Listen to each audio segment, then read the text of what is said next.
Tarek comes here one day and says, we fellow Europeans, we all speak to each other as fellow Europeans. And another, he speaks from Muslim audience and says, we as Muslims. Which is it, Tarek? Which is it? I'm a Muslim. You can't pretend you have two identities. This is Cadogan Hall in central London. The motion, Europe is failing its Muslims. Douglas Murray walks into a room that has already voted against him, 237 of them. Facing him, an Oxford professor and a former Dutch diplomat. Murray does not soften a single word. He says the thing nobody in that hall wants said out loud. Watch the other side reach for every deflection they have. Watch the numbers move anyway. Let's get into it. Tarek says that Europeans associate Islam with violence. There is some truth in that. There is also a very obvious reason for that, which is that Islam is associated with violence. It was not Buddhists who flew planes into the Twin Towers. It was not Hindus or Jews that blew up the London Underground and buses a few years ago.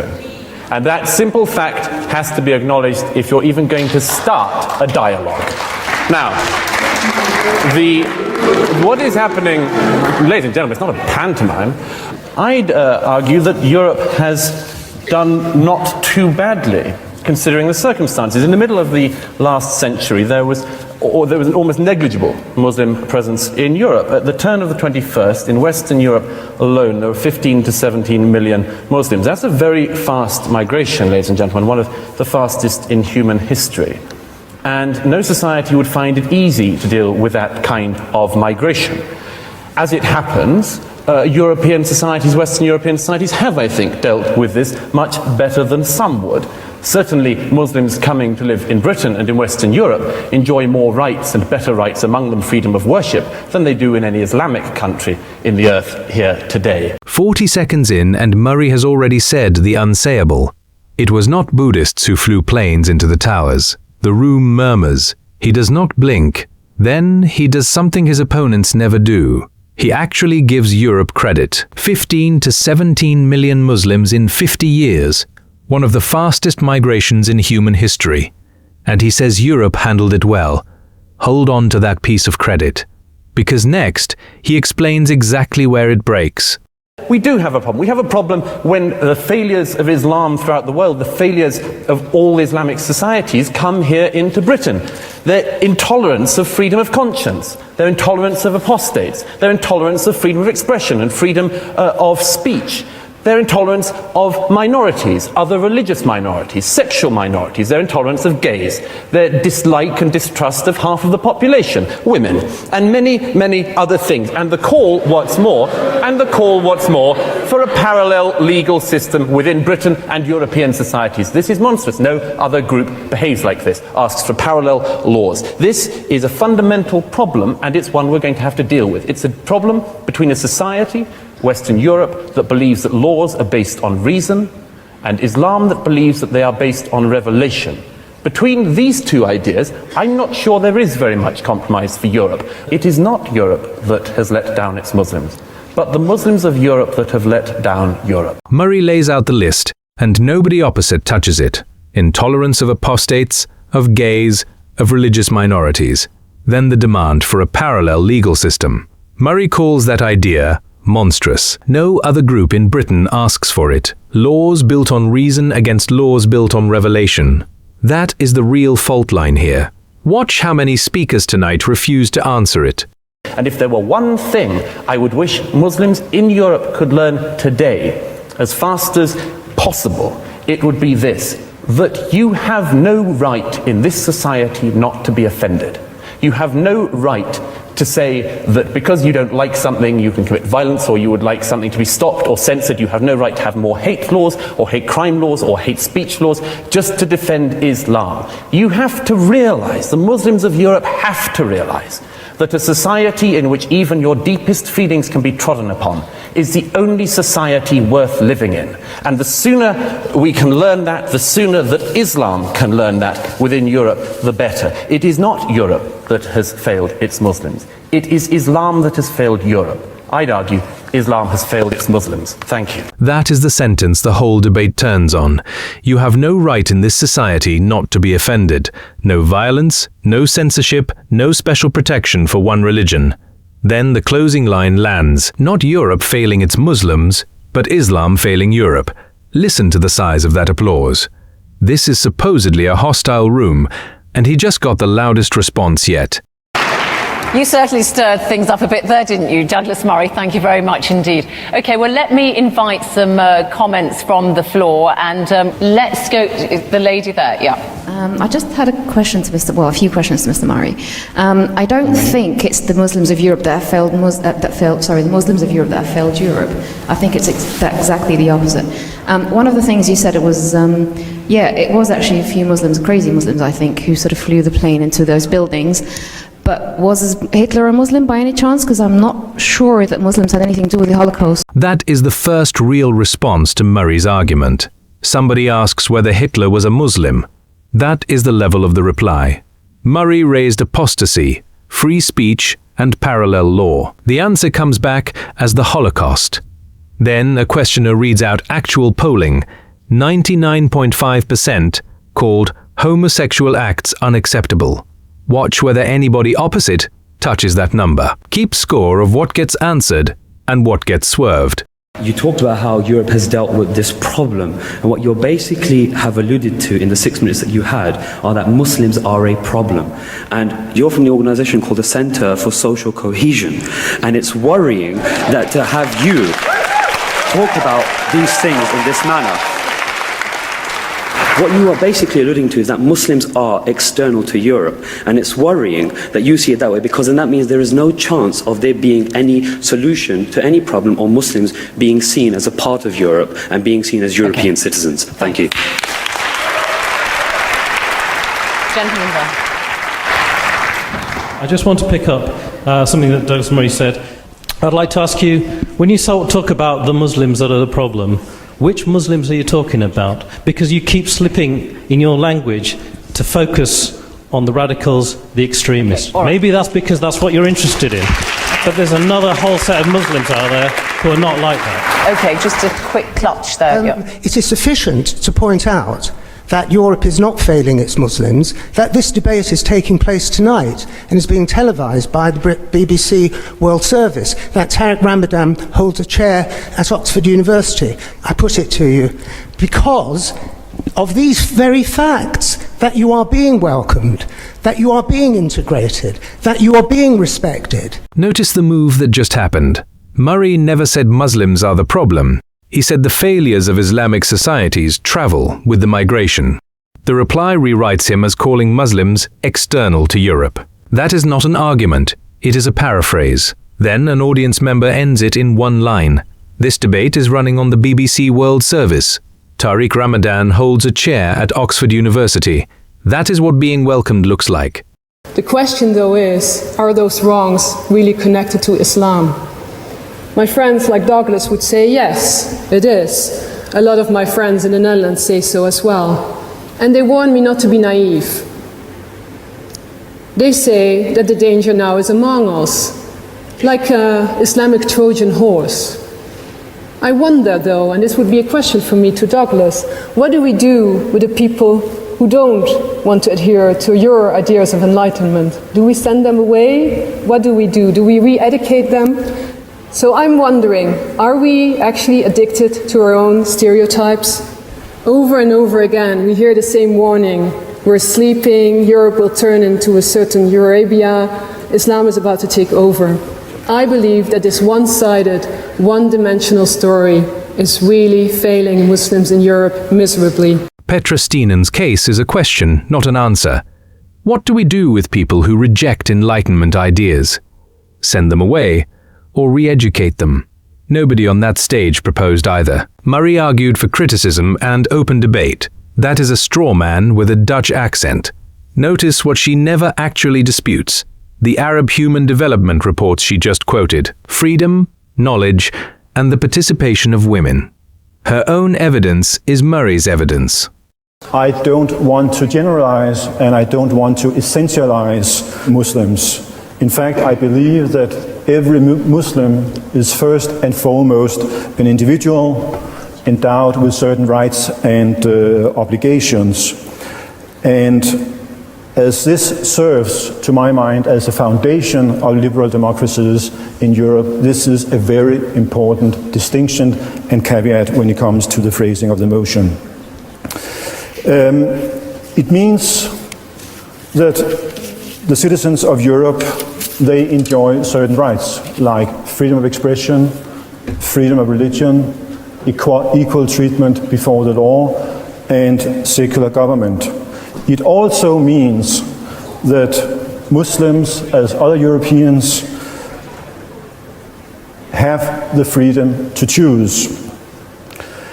But unfortunately, within too many Muslim communities in Europe, European Muslims are not able to exercise the rights they are being granted by European governments and societies. And I see that as a big problem. Fleming Rose spent years under police protection. His paper printed the Muhammad cartoons in 2005. He opens by refusing to generalize about anybody. Every Muslim is an individual with rights and obligations. That is the opposite of the caricature being attacked. Then he lands the point that matters. European governments grant these rights on paper. Inside too many communities, people cannot use them. Watch who actually answers that gap tonight. And it's controversial across Muslim communities in Europe to leave Islam. And you have ex-Muslims or dissenting Muslims within their own communities who are living in fear because they are being accused of apostasy. Apostasy, according to Islamic law, being a capital crime. So if a Muslim decides to leave his religion, he risks social exclusion, stigmatization, or maybe even worse. So I ask, who is failing its Muslim population?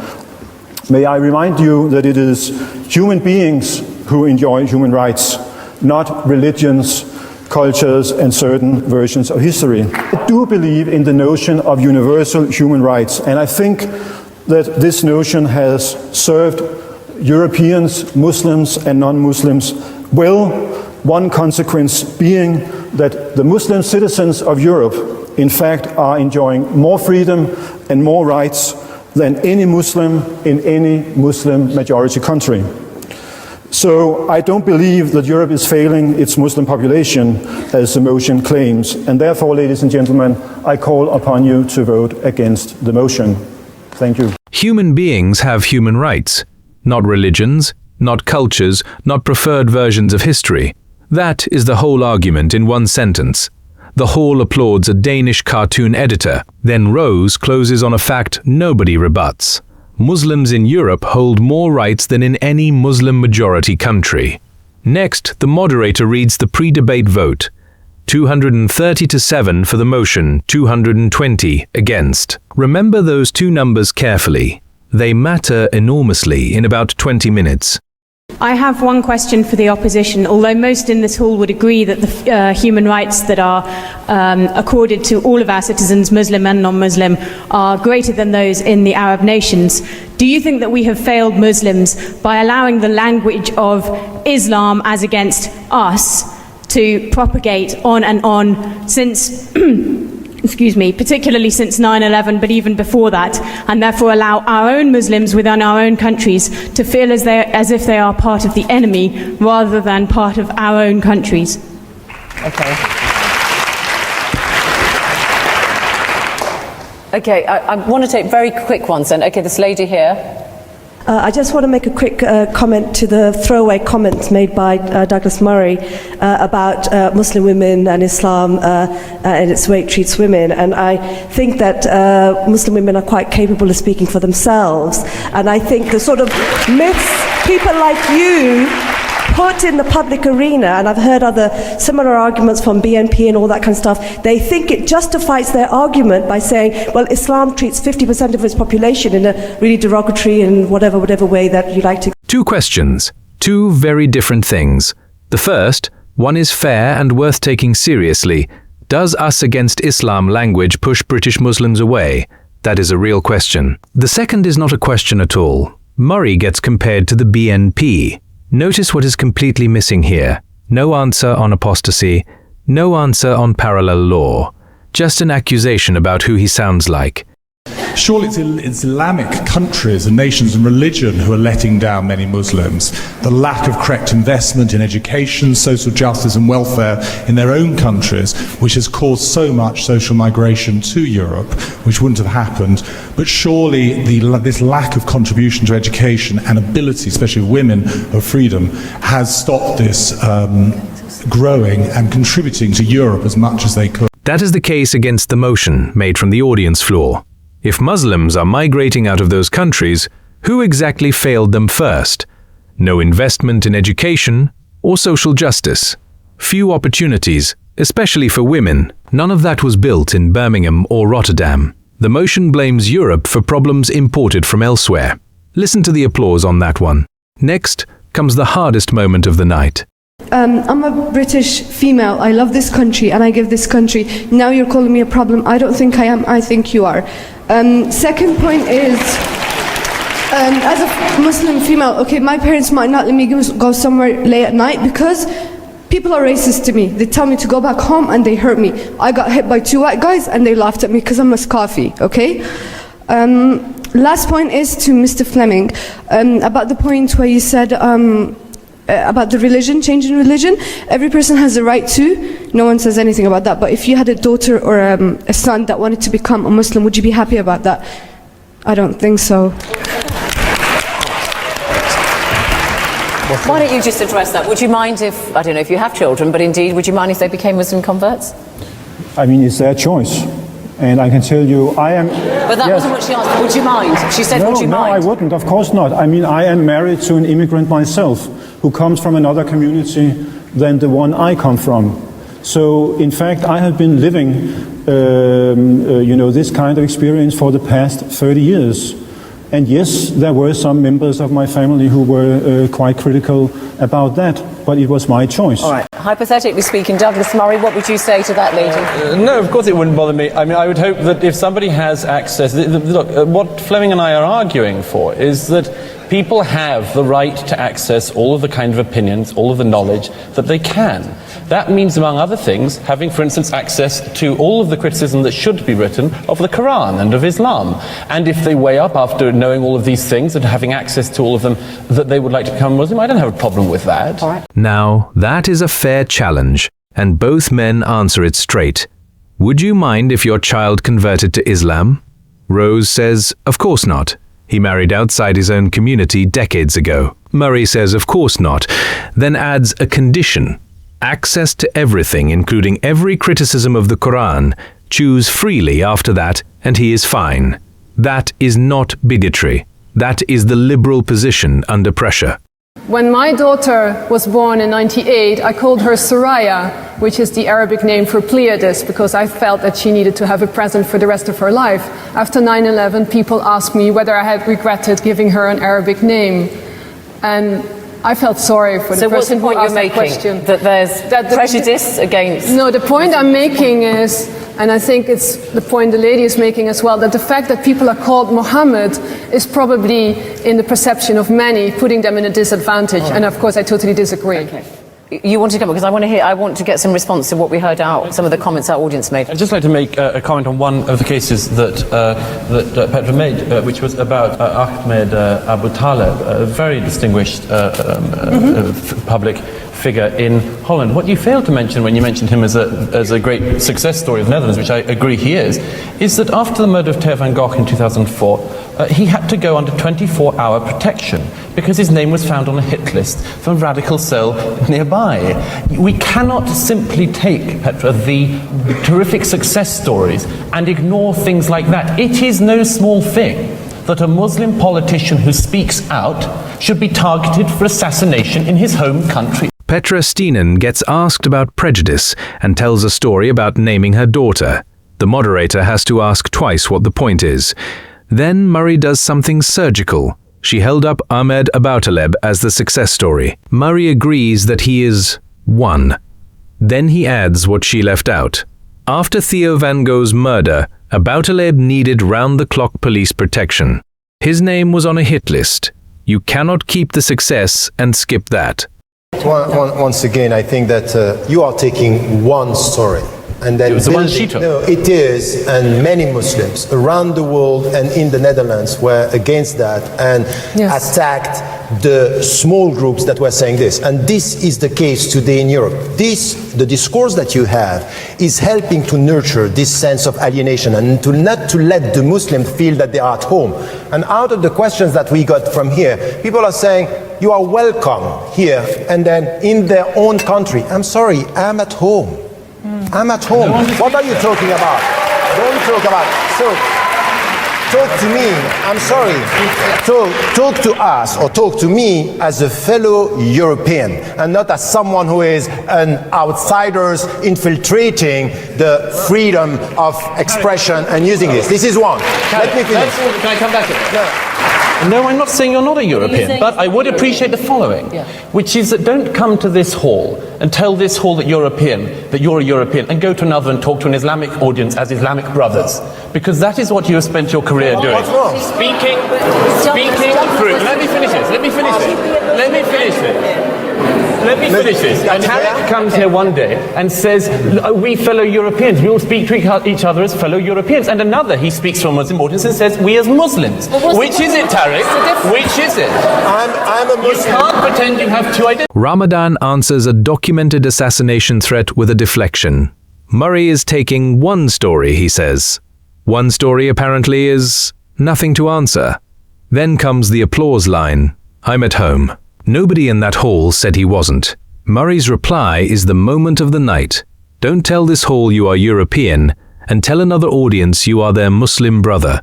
Which is it, Tariq? He talks over the question instead of answering it. The answer never actually arrives. Can Tariq Ramadan be Muslim and European? And is there a problem with standing with Muslims and saying I'm a fellow Muslim, but also being European? Douglas seems to have a problem with that. Of course not. Of course not. But no, I'm not finished. Islam is not a race. And why is this important? Because if it's race, you don't have a chance to change it. I mean, communists were also being discriminated during the Cold War, but that's also an ideology, although another kind of ideology. So you have to insist that Islam is a set of ideas, and you have the freedom to change, to leave, to criticize, to ridicule, and so on and so forth. And it's that's what you're saying, yeah. Okay, Petra, on this question of identity, I think was the key I mean, one. it almost seems as if the only good Muslim would be an ex-Muslim. And so for me, how enlightened are we if we only welcome people who are like us? I mean, like you and me. I mean, can we actually accept people who think differently? I think this is when our values are really tested. And of course, when people are thinking differently and don't want to change religion, that's also a universal human right. All right, but Petra, what about one of the questions that we had from the floor, which is somebody expressed the view that women have said that they enjoy more freedom in the Middle East than they do actually when they come to Europe, which is kind of... In the Netherlands, we have a political party which is in parliament, which doesn't allow women to run for office. Rose makes the distinction everything depends on. Islam is a set of ideas, not a race. You cannot change your skin color. You can always change your mind. Ideas can be criticized, mocked, and left behind. Petra Steenan replies with a line about ex-Muslims. The only good Muslim would be an ex-Muslim. Nobody on that stage said anything like it. Rose insisted every Muslim is an individual with rights. She turns that into a slur and takes the applause. Party, as I hear about Muslim women. I do want to ask about women and Islam, because this is something, we've had some contributions from the floor on that, and women wearing their veils and so on. I mean, this is something which does exercise a great deal of debate. The fact that a lot of people feel that you can't be a Muslim woman and enjoy certain freedoms. How do you address that? No, I think that we have to acknowledge the fact that there are problems, but we also have to acknowledge the fact that things are evolving, that there is and there are Muslim women in Europe today who are leaders in the leadership and coming with new interpretation. When it comes, for example, something which is very simple about the headscarf. It's against Islam to impose it. It's against human rights to impose to take it off. This should be the point, and this is why we should be in agreement. Second point, against forced marriages. We had campaigns in Europe against forced marriages, and then when it comes to anything which has to do with reading the text, being able to come and to get a sense of autonomy for women, this is happening. So I would say that in some countries where you wear the headscarf, by definition, you can't be a free Muslim woman because the way you dress. I think it's wrong. Let the people decide and let them speak for themselves and listen. All right, listen, because sometimes they speak and they are not listening. There's a big debate. I have a direct question to Tariq. What will you do if you find out that a woman is not wearing that dress by her own choice? What will your opinion be? It happened, and I did it and I said it to some of the, at least now in my mind there are two, who asked me about the fact I don't want to wear it, and this is imposed by my father, and once by my mother. I said, resist. Don't accept something which is against your freedom, because it has to be your choice and it's an act of faith. So for the dignity of Muslims, you have to resist. Give Rose credit for the question. What if she is not wearing it by choice? In France, a full face veil ban is coming. Ramadan's answer is the right one. Resist, he says. It has to be your choice. The hall applauds, and so should we. But hold on to his earlier claim. Nobody should judge a woman by her dress. Then he describes two women who came to him because a parent imposed the veil on them. The problem Murray named keeps surfacing in their own examples. Thank you. Well, first of all, just to pick up on a couple of people, particularly women, who've said about the terrific things that Islam gives women in terms of rights. The first thing is, yes, in 7th century Arabia, some of this was progressive. In 21st century Britain, it is not. And you have to make that fundamental admission that the Quran is not a document for women's rights in Europe in 2010. It is not. Secondly,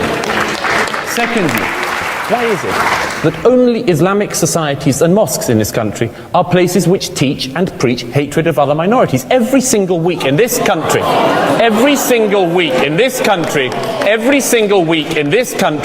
there are people on campuses who teach the murder of minorities. Last week, it was somebody who calls for the murder of apostates. The week before, at another university, it was somebody who believes the Jews are fair game. This is not tolerable. It is not tolerable for Muslims. It is not tolerable from anyone else. You, I hope, would agree with me that any minority that engaged in such hatred and bigotry should be criticized. Don't pretend that the cloak of Islam and Islamic belief and religious fervor means that people like us cannot say that people who call for the murder of minorities are not mainstream, are not acceptable, and have to be critiqued. Watch what he just did with the Quran. 7th century Arabia, progressive for its time. 21st century Britain is a different question. That is a distinction, not an insult. Then comes the part nobody on the panel answers. Every single week on British campuses, speakers call for the murder of apostates. The week before, another treated Jews as fair game. Murray's point is simple. Bigotry does not become acceptable in a religious cloak. So after the debate for the motion, Europe is failing its Muslims, only slightly gone up, 249. Against the motion, 346. 346. And the don't knows have gone from 218 to 84. So Europe is failing its Muslims. Against have won Douglas Murray and Fleming Rose. 220 against the motion before the debate. 346 after. That is an 18-point swing in a room that leaned the other way. That is what happens when one side answers questions. Murray and Rose kept returning to the same three things: apostasy, free speech, one law for everybody. Ramadan and Steenan kept returning to tone and motives. Compassion is not an argument. The undecideds collapsed from 218 to 84, and they nearly all moved one way. Do you think Murray exposed a problem Europe still refuses to name? Or was Ramadan right that this argument pushes people away? Drop your thoughts in the comments.